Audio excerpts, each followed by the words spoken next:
Hello student, welcome to MS Nirangari Group. Today I am again present through this video. Today I taught you of SST subject of chapter third. आज मैं आप लोगों के SST के third chapter को आप लोगों के सामने एक्सप्लेन करने जा रहा हूँ, जिसमें हम लोग पढ़ेंगे आज अपने थर्ड चैप्टर में, जिसका हेडिंग है आई लव माई इंडिया, जिसमें हम लोग पढ़ेंगे unique diversity of India, Bharat की जो विविधताओं के बारे में, खास विविधताएं जो है फिजिकल डिवीज़न, भौगोलिक बंटवारे, पॉलिटिकल डिवीज़न, राजनीतिक बंटवारे और इंडियंस नेबर्स, और जो भारत के जो पड़ोसी हैं उनके बारे में इस चैप्टर में हम लोग जानने की कोशिश करेंगे। चलिए तो इस वीडियो में आगे की ओर बढ़ते हैं। Introduction.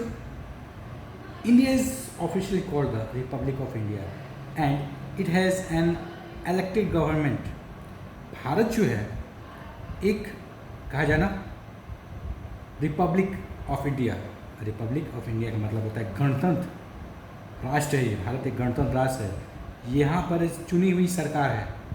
It is a country in south Asia. ये साउथ एशिया का एक भाग है, ये एक देश है। It is the seventh largest country in the world in area and the second largest in population with 1.2 billion people. ये जो है विश्व का जो क्षेत्रफल में सातवां सबसे बड़ा देश है, यानी एरिया वाइज अगर लिया जाए तो सातवां सबसे बड़ा देश है, और उसके अलावा आबादी में ये विश्व का दूसरा सबसे बड़ा देश है, जिसकी आबादी है 1.2 billion. The northern boundary of India is protected by very high mountain range, the Himalaya. यानी भारत की जो उत्तरी सीमा जो है ये ऊंचे पहाड़ों की श्रृंखला जो है उसे प्रोटेक्ट करती है, जो हिमालय हैं। The southern part of India is peninsula. Southern part जो है पेनिनसुला उस हिस्से को कहते हैं जो जिसमें तीन हिस्से पानी से ढके होते हैं और एक हिस्सा लैंड होता है। It is surrounded by water bodies namely the Arabian Sea in the west. Arabian Sea जो है भारत के जो है पश्चिम में है, Bay of Bengal in east, Bay of Bengal इसके पूर्व में है, and the Indian Ocean in the south, और इंडियन ओशियन इसके दक्षिण भाग में स्थित है।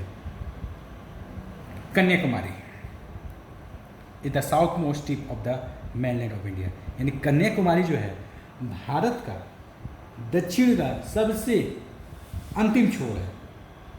यानी दक्षिण में भारत का अंतिम छोर जो है वो क्या है, कन्याकुमारी है। यानी भारत का जो लास्ट जो भूमि जो है वो कन्याकुमारी है। However the south most tip of the country is Indira point. और हमारे देश का साउथ मोस्ट जो अंतिम छोर जो है उसे इंदिरा पॉइंट के नाम से भी जाना जाता है। It is in Andaman and Nicobar island, जो अंडमान और निकोबार आइलैंड में स्थित है। यानी इंदिरा पॉइंट जो है ये अंडमान निकोबार आइलैंड एक ये टापू है जहाँ पर ये स्थित है।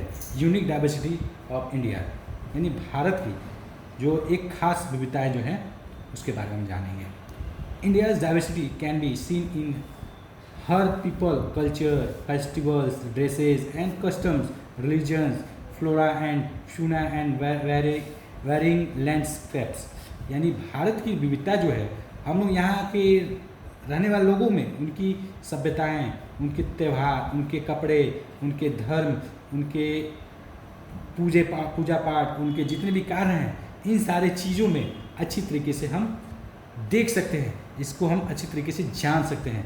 In spirit of this diversity the people of India remain United. यानी इतनी विविधता होने के बाद भी भारत के लोग जो हैं आपस में एकत्रित यानी यूनिट होकर इस देश में रहते हैं। They respect all religion and celebrate most of the festival as one nation. ये सभी लोग जो यहाँ पर रहते हैं सभी एक दूसरे के धर्म को जो है वो सेलिब्रेट करते हैं और उसको आदर करते हैं, और ज़्यादातर जो पर्व है वो सारा राष्ट्र एक साथ मिलकर बनाता है, एक साथ मिलकर उसको त्यौहार को अच्छी तरीके से सेलिब्रेट करता है। This unity make India a great country with unique diversity. ऐसी जो एकता जो भारत को एक जो है खास एकता और अनेकता वाला देश बनाता है। फिजिकल डिवीज़न, भौगोलिक बंटवारे। The land form of our country vary from place to place, यानी हमारे देश का जो ज़मीन की जो बनावट जो है वो जगह जगह यानी हर स्थान पर अलग अलग है। India can be broadly divide into 5 physical division. Bharat जो है 5 भागों में बटा हुआ है। नॉर्थन माउंटेन यानी उत्तरी पहाड़, the plain northern and coastal यानी मैदानी इलाके उत्तर और समुद्र किनारे के, द साउथर्न प्लेटू यानी दक्षिण के पठार, the western desert, the great Indian desert यानी पश्चिमी रेगिस्तान जिसको इंडियन डेजर्ट के नाम से जानते हैं, द आइलैंड और टापू। तो you shell study about this land form in the coming chapter of this book, यानी इसके आने वाले बुक में हम लोग इस चैप्टर के बारे में पढ़ेंगे और नेक्स्ट वीडियो में हम लोग इस चैप्टर से रिलेटेड और भी जितने भी टॉपिक हैं उसको हम लोग पढ़ेंगे। आई होप आपको ये चैप्टर जहाँ तक मैंने अभी पढ़ाया है आपको समझ में आया होगा। अगर आपको इस चैप्टर से रिलेटेड कोई भी प्रॉब्लम होगा इस वीडियो के डिस्क्रिप्शन में जाकर आप वहाँ क्वेश्चन पूछ सकते हैं जिसका आंसर आप लोगों को तुरंत दे दिया जाएगा। Thank you.